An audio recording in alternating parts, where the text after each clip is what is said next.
এদিন মোক জ্যেষ্ঠ এজন ককাই কৈছিলে, তেওঁ বয়সস্থ মানে ককা এজনে কৈছিলে, মই ভাত নষ্ট কৰিছিলোঁ তেওঁলোকৰ ঘৰত অন্নমুঠি নষ্ট কৰিছিলোঁ। তেতিয়া সেই ককাজনে মোক কৈছিলে কথা এষাৰ, বোপাই কিয় অন্নমুঠি নষ্ট কৰিছা বুলি কৈছে। কিন্তু মই তেতিয়া বুজি পোৱা নাছিলোঁ তেওঁ কিয় গালি দিছিলে, মোক কিয় গালি পাৰিছিলে, যে অন্নমুঠি নষ্ট কৰিলে কিমান কষ্টকৰ হয়, কিমান কৃষকে কঠোৰ পৰিশ্ৰম কৰাৰ পাছত ভাতৰ মুঠি যোগাৰ হয়। তেওঁ তেতিয়া মোক কওঁতে মই বুজি পোৱা নাছিলোঁ, কাৰণ মই তেতিয়া একেবাৰে সৰু আছিলোঁ। আৰু এতিয়া যিহেতু খেতিৰ লগত ওতঃপ্ৰোতভাৱে জড়িত হৈ গ'লোঁ, ডাঙৰ হৈ আহিলোঁ, খেতি নকৰিলেতো খাবলৈ নাপাম ন।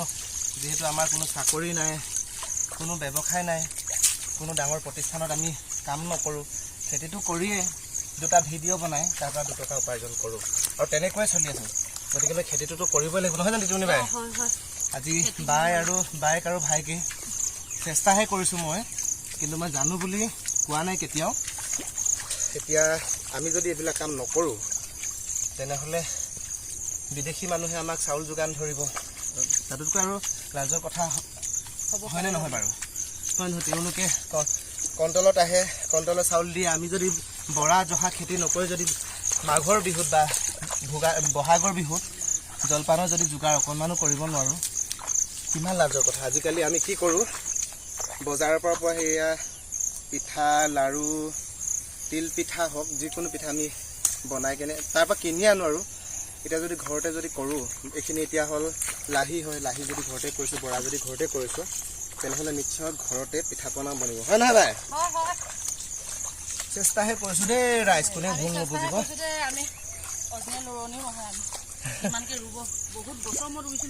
হয় হয়, আৰু মই এই ভুই ৰুই আছোঁ, হৈছে নাই বাৰু আপোনালোকে কমেণ্ট এটা কৰিব দেই।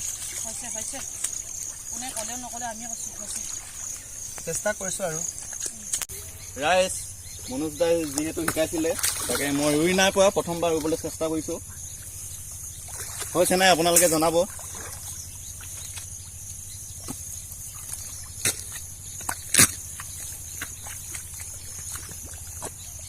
ৰুব নাজানো, প্ৰথমবাৰ শিকিলে শিকাৰ কাৰণে তেনেকুৱা হ'বই আৰু, প্ৰথমবাৰ শিকিছা যিহেতু তেনেকুৱা হ'বই। একেদিনাখনে ক'ত হ'বনো, খালি অকণমান বেকা কৰা কঠিয়া চিধা কৰি দিছা। মই যেনেকৈ ৰুইছোঁ তেনেকৈ ৰুবলৈ চেষ্টা কৰা। মনোজ দাৰ ঘৰতনো কিমাননো খাবলৈ আহিম, সেইটো কাৰণে খেতি কৰিব আহিছোঁ, দাবও আহিছোঁ, কঠীয়া তুলিবও আহিছোঁ। নে কি কয় মনোজ দা? সেইটোৱে জীৱনত মানে সকলো কাম কৰিব লাগিব আমি, গম পালা নাই? যিকোনো ক্ষেত্ৰতে আৰু আগবাঢ়িব চেষ্টা কৰিব লাগিব। ধানটো যাতে সৰহকে ওলায়, বেছি সৰহকে নিদিবা।